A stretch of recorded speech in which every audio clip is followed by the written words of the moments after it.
Good morning. Looks like we are live. Looks like I'm figuring out this technology more and more each week. I'm just checking to see that it's going to my Facebook page and I don't see it. So let's give it a second. Anyway, welcome to my weekly broadcast. My name is Rachel Brody. I am an entrepreneur and I've been in the beauty industry now for almost 35 years with a passion for skin and for skincare. And I go live every Thursday to give you tips, tricks, and topics. This one is actually a special request. We are live by one of my good friends and one of my clients. And I have actually a few clients who have reached out to me about this. So today we're talking about something a little bit different, and it's hair removal. As you know, I'm a licensed esthetician, so I have some experience in hair removal through the years. So I'm going to talk a little bit about what your options are today and give you hopefully some tips to deal with that. Again, those of you who don't know me, my name is Rachel Brody. I have been in the beauty industry for close to 35 years now with a passion for skin and for skincare. And now basically I help busy moms simplify their skincare routines with the number one skincare brand in North America. It is a billion-dollar industry. It can get very confusing what to use, what not to use, what ingredients to mix together, how to create a routine, what order do I use it in? I mean, there's so many questions out there. So hopefully I will help you simplify that, as well as give you different tips and tricks. I do have a Facebook group inside Facebook, obviously, Radiant Skin by Rachel. And in there, I post different tips, tricks, and topics on a daily basis. It is free to join. So if you want the link, just type L in the comments and I will get that to you. All right, guys, if you have any questions during the broadcast, you know what to do. Ask away and I will definitely respond to those if I don't see them, which I probably won't see them during the broadcast, but I will get to them after the broadcast, okay, throughout the day or throughout the next few days. All right, so let's crack into it. The desire to remove unwanted hair is very common, not just for women these days, but a lot of men do a little manscaping, and that's okay, right? That's all right, guys. You don't have to admit it, but there are men that do that as well. Sorry, I just got something in my eyeball. I don't know what it is. All right. So whether it's on the face, the armpits, the legs, the bikini line, the back, the underarms, the face, I mean, everywhere that we don't want to have hair is where we probably want to remove it. So that's what I'm talking about today. Hair growth usually starts in adolescence and goes on your whole life. And then we lose hair in certain spots as well. So it's a pain in the neck, right? We want hair on our head, but we're losing it. I, for one, am losing my hair. It's a side effect from some of my chronic illnesses, as well as the medication I take. So I am no stranger to hair loss. My doctor asks me every visit if I'm experiencing extreme hair loss. And I'm like, Doc, if I have bald spots, I am calling you in seconds. Okay. I'm not going to wait for my 3-month visit, right? We're going to have that conversation a lot faster. And then, of course, I color my hair. I do treatments to my hair. So my hair is always shedding. My husband's like, the vacuum is full of my hair. I'm worse than a dog, I swear. So I get it. And then, of course, we have unwanted hair in spots that we don't want it. So there are a range of hair removal options, from easy and inexpensive to high tech and pricey, right? So here's a few different types of hair removal. And of course, you're going to decide what's best for you. First of all, let's just really quickly recap if you don't know about hair. Understanding hair growth sometimes helps you more effectively pick a treatment. So real quick, hair growth is a continuous cycle. It does not stop. There are 3 phases. There is the anagen phase, and that's known as the growth stage, okay? The second stage is the catagen stage, and that's the transitional phase. And then, of course, there's the telogen phase, which is the resting phase. So our hairs are constantly going through this, and not all at the same time, okay? So it's not like all your hair on your legs grow exactly at the same time. Like your eyelashes don't all grow at the same time because they fall out. So if all your lashes grew at the same time frame, you'd have no lashes for a period. So they're constantly, each hair is constantly going through this phase at a different time. Does that make sense? Thumbs up, hearts, emojis. I know it sounds a little weird, but we don't the hair, each individual hair does not grow at the same time. Okay. That's why we never have bald eyelashes or bald eyebrows. Okay. So hair spends a different amount of time in each of these phases. And that time is determined by genetics. All right. Hormones, evil beast of hormones. We all know that. And the part of the body where the hair is actually growing. So there's a lot of different factors to consider when choosing your best hair removal method. All right. So the first one we're all familiar with, I think, shaving. Men shave their face, women shave their legs, underarms, backs, bikinis, whatever. Okay. So there's shaving. Okay. So that is the most temporary and probably the most common method, I would think. What shaving does is it just cuts the hair off at the surface of the skin. Okay. It does not go beneath the skin. It does not go into the pore. Contrary to popular belief and mythology, shaving does not make the hair shaft thicker or darker. Okay. It's a baba misa, as they say. It also does not make the hair grow faster or slower. Okay, it's still in the same stage. So all that's myths.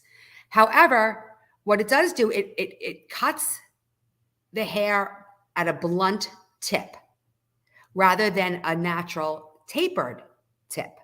So it makes the hair more noticeable as it grows back in.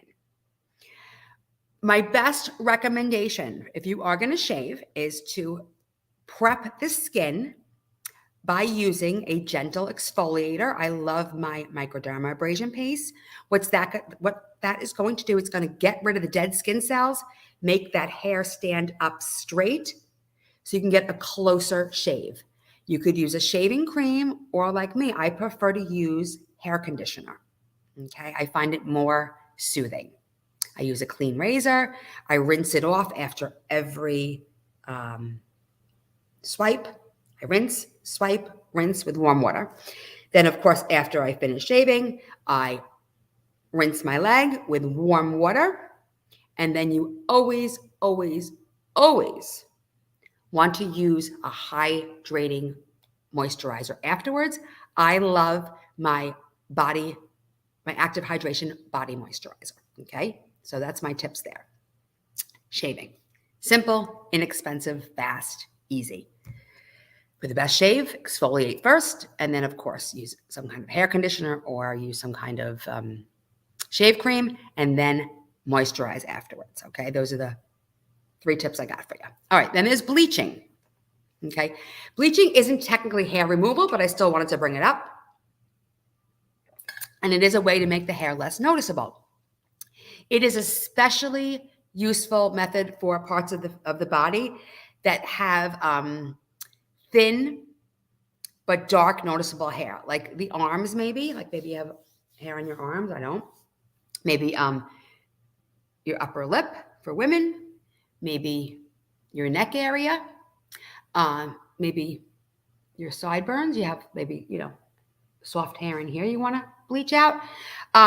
So bleach, of course, is applied directly. Sorry, something just popped up. Bleach is applied directly to the desired area, and it's going to remove pigment from the hair.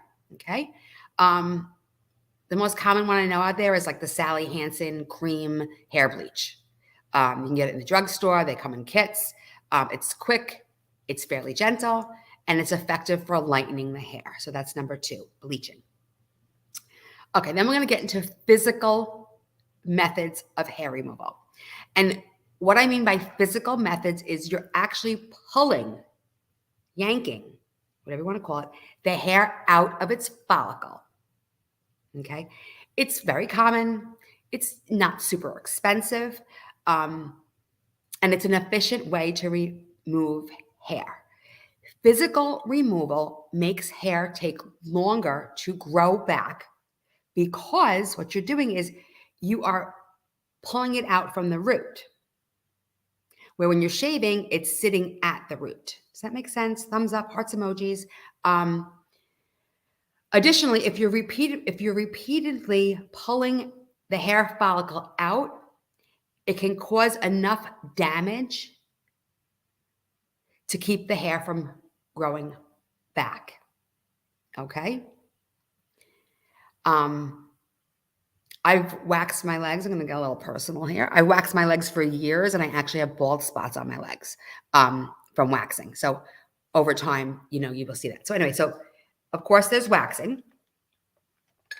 Waxing is a very effective way to remove large amounts of hair at once.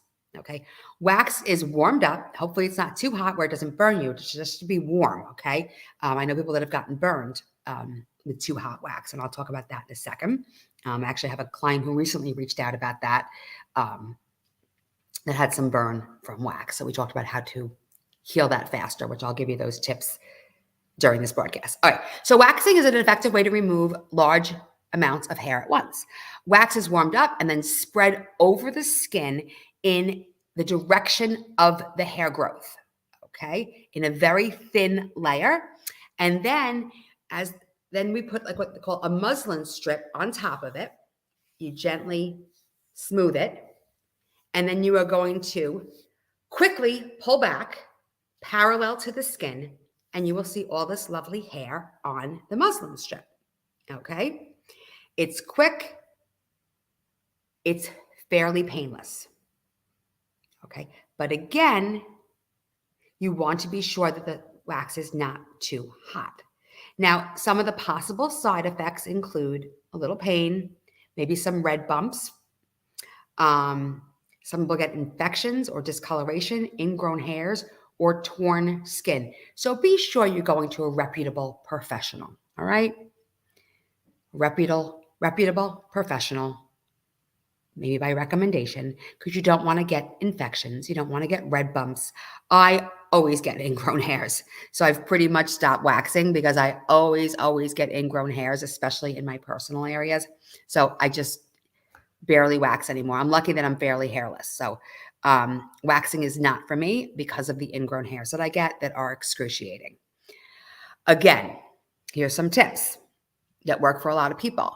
You want to exfoliate the area before going in to get waxed. Face, body, doesn't matter. You want to use a gentle exfoliant like my microdermabrasion paste. If you are using a retinol, okay, you want to stop using it probably about a week prior and probably about a week afterwards, okay? You do not want to get waxed if you are on retinol. You got to pull back from it. Because if you know what retinol does, it increases your cell turnover. So that's fresh baby skin, and it makes you more sensitive to wax. So please, if you're using a retinol, please stop it before you get waxed, okay? Now, if you're not using retinol on your body, you're fine. But if it's on your face, you want to be very careful.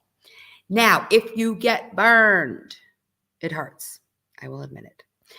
You want to go home and you want to soak cotton pads in milk, cold milk, and apply it to the area. Okay, you want to do this a few times a day. It'll help pull out the redness. It'll help calm the skin. It'll speed up the healing process. Then you want to use like a bacitracin type ointment on the area for a few days. If you can get straight aloe, okay, no crap added to it, real aloe, best bet is to get an aloe plant, rip off a piece and put that gook on there. Real aloe, you could also use aloe, okay? That's if you get burned or you have an irritation to the wax. Cold milk, bacitracin, real aloe vera, the real stuff, not some fake shit that they sell in the stores, okay? You gotta make sure it's real. All right, so that's my tips for waxing. Then there's also tweezing. People call it plucking, but you pluck a chicken, you don't pluck a person. Tweezing, one of my pet peeves. That means pulling out each individual hair with tweezers. It is an effective way to remove hair. It can be time consuming, so it's really best for smaller areas, or if you get the ingrown hair occasionally, you want to get a good pair of tweezers. Again, it's not so much great for the legs or the arms because you're going to be there for 1.5 million years. So tweezing is another great method. Again, I recommend exfoliating the area first, gently, to get those hairs to pick up and then be able to tweeze them easily and efficiently, then of course you want to hydrate the area. If it's your eyes, use your little eye cream. Upper lip, use a little hydrator, that kind of thing. Chin, same thing. You want to moisturize afterwards and exfoliate prior, pretty much for all of these methods. Then of course there's sugar waxing. Sugar waxing is also usually just called sugaring. So if you see sugaring, it's sugar waxing. Okay, so don't get confused about that. It's a popular form of hair removal that works the same way as traditional wax does. Okay, it's natural, it's sugary substance, kind of like a honey almost. It spreads thinly on the skin in the direction of your hair growth. Then you use that cloth again and you it off, like my sound effects. In the opposite direction of hair growth. The main advantage of sugaring over traditional wax is it's just easier to clean up. The wax is made with real sugar and other nourishing natural type ingredients, and it's water soluble. So the cleanup is really simple. You just use like some warm water. There's a lot of good ones on the market, and they have a lot of at-home sugaring kits. So if you are going to try that, please reach out so I can walk you through the steps so you don't get infections or mess up or anything else. Okay. Just a few more left, guys. 4 more left. Okay. Hope you're getting value out of this. If you have any questions so far, please drop them below. And remember, if you like tips and tricks about the skin, come join me over on my Facebook group, Radiant Skin by Rachel, NYC. Just drop an L and I will personally send you the link with a personal invitation. The more, the merrier. All right. Next up is depilatories. Depilatories use a chemical called, let me see if I can say this right, thioglycolate mixed with sodium, hydrogen, or calcium hydroxide that literally melts away the hair. Okay. What it does, it disrupts and disludifies bonds, okay, which are the chemical bonds that hold skin and hair cells together. So it's going to break this down.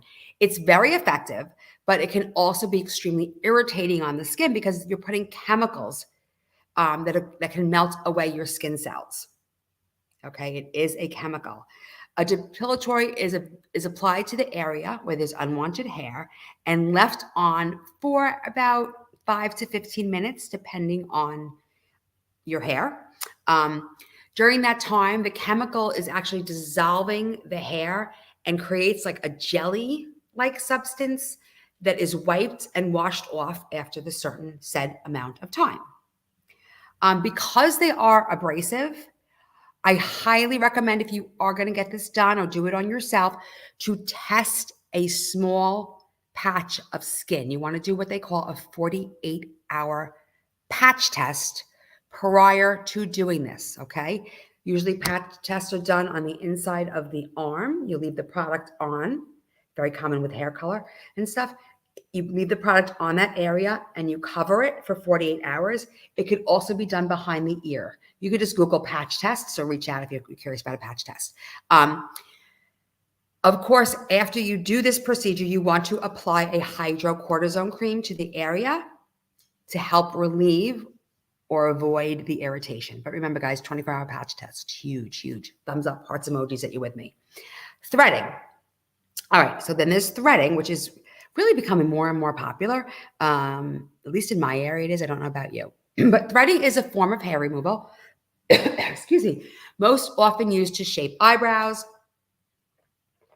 It's actually an amazing, cool thing. I've never learned how to do it, but they take like 2 threads and by doubling them and then twisting them. And then they take like a thin piece of cotton or polyester and they actually roll it over the unwanted hair. And then it pulls the hairs out, sort of like a tweezing method.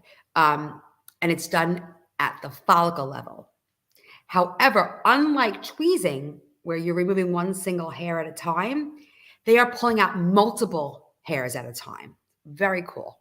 Very cool to watch. Very cool to do. A technique I never learned. As you know, I might have an autoimmune disorder. And one of the hardest things is that it causes my hands to seize up. So doing things like that just is not really an option for me at this point until my hands get better. They are getting better, but they're not 100%. And I never know when they're going to actually seize up. So I have to avoid certain things. Okay. Two more, guys. Two more. Hang in there. Electrolysis. Electrolysis is a method that involves inserting a fine needle, don't let that freak you out, into the hair follicle and applying an electrical current to the follicle root. This procedure actually burns the hair root, theoretically preventing it from producing more hair, theoretically. Each follicle needs to be treated individually, and it usually takes a bunch of treatments to completely destroy the hair follicle. So you really got to commit to this, okay? It is a commitment. They set you up on like a treatment plan, okay? You don't do this at home. Electrolysis is a permanent form of hair removal, but it does take that commitment, okay? And there's a few drawbacks here. Let's talk about that. There are no standardized licensing guidelines for electrolysis, okay? No licensing, no guidelines. Pretty much anyone can do it or claim they do it, okay? Not a good thing. At least I don't think so, okay? So finding an experienced, effective technician can be very difficult. If you're interested in electrolysis, I would talk to a lot of people who've had experiences with this so you can get the right referral. You also may want to talk to your dermatologist, your esthetician, someone who you trust who can lead you in the right direction. Because again, there's no licensing for this. Electrolysis can also be very painful for a lot of people, and you can get things like infections. You can get keloids. You can get hyperpigmentation, which is when the skin darkens. You can get hypopigmentation, where the skin is lighter in areas. It's also not immediately effective like the other methods. Electrolysis does require that repeat treatment for like 12 to 18 months. So this is a big commitment. And you really can't shave before you get it done. So the hairs are visible. So there's a lot that goes into it. So really do your research on that one, okay? Electrolysis. And last but not least, laser hair removal, which I've done. Hair removal is common these days with laser technology. Lasers work by emitting light at various wavelengths, energy output, and pulse widths. So hold the pulse. The hairs that are destroyed are going to be destroyed, okay? But new hairs can grow. So think of it as more like a permanent hair reduction, not elimination. So for example, I did laser hair removal for my lower legs because that's really all. Okay, so I have hair on my lower legs, my underarms, and my bikini line. So that's pretty much it. My upper legs, not much. Anywhere else, there's really not much to write home about. So I did it on my lower legs. I didn't do it on my underarms because I have this weird thing about my underarms. Your underarms hold a lot of lymph nodes, and your underarms are right next to your breasts. So I have a fear of breast cancer. I don't know why, but I just have this fear of breast cancer. Maybe because I know a lot of people to go through it. Maybe, I don't know. It's just something that just scares me. So, because when I did laser hair removal, it was such a new thing on the market. And I didn't know if those lasers would cause breast cancer. I don't know. And I still don't know, so I just was really leery. So I didn't do my underarms. I just stuck to waxing or shaving. I did do my lower legs, however. So it's just like a weird thing in my own head. So I'm just going to share that. So it doesn't necessarily mean it's true, but there's a lot of lymph nodes in the underarms, and I just didn't feel comfortable doing hair removal there. So I did my lower legs, and I can tell you the hair is softer. It's not as prickly. It's definitely lighter in color. And again, I have bald spots, whether that's bald spots due to waxing over the years or bald spots also due for the laser hair removal. So maybe it's just the two combinations. So I have actual bald spots on my leg. So most lasers, enough about me, right? Enough about me. Most lasers used for hair removal target the melanin or the pigment. That's the color of the hair. The more melanin you have in your hair, all right, the more damage it's going to do. I mean, the more hair reduction you're going to see. So laser hair removal is the best candidate to get laser hair removal is someone with light skin but dark hair. Okay, you understand that? Light skin with dark hair. Because again, it's targeting the melanin. So if you have light skin with dark hair, you're going to see a bigger difference. Does that make sense? Thumbs up, hearts emojis if that makes sense. If not, I'll try to explain it better. So someone like me, again, and I would pick my leg up, but I don't think I could do that. I have light skin, which is great, but my hair, and there is some hair, of course, on my arms, I don't know if you can see, is like peach fuzz. It's very light. So I'm really not a great candidate, but I did see some difference, okay? So if you have light skin with darker hair, laser hair removal, go for it, especially on the face, okay? Because it's going to make the hair softer and lighter. So then that makes it less noticeable, okay? So I do like the laser hair removal if you are that candidate, okay? That's huge. It's a huge factor with it. So as with electrolysis, laser hair removal is also more effective in removing hairs when it's in the anagen phase, okay? Does everybody remember what the anagen phase is? Who remembers? Let's drop it below. What's the anagen phase? I'll give you a second. The anagen phase is the growth stage, okay? So that's when it works best. And that's why you got to do repeat visits because, again, your hair, each individual hair is never in the same phase, okay? So, again, they set you up on a treatment system. Anyway, guys, I hope you got some value out of this today. I know it's not my normal broadcast because I usually talk about skin and skincare, but that's okay because this is part of skin, right? Your hair is part of your skin. So if you need more information about hair removal, please send me a DM because I know it's something that's maybe a little bit personal to you. So send me a DM and I'll be happy to talk to you more about it. But I just wanted to give you a little bit of information. I know today was a long one. Anyway, guys, I will not be live next week. Lovebug is off at theater camp this week, and she is going to be doing her performance this weekend. And Daddy, Tony, is flying in for her performance and for a few days of vacation.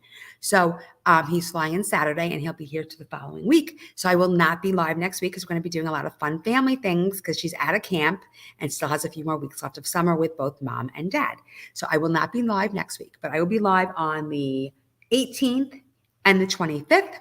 And I got 2 great topics coming up. Woohoo. Anyway, guys, thank you so much for spending time with me today. Hopefully you learned something about hair removal. I will see you in 2 weeks.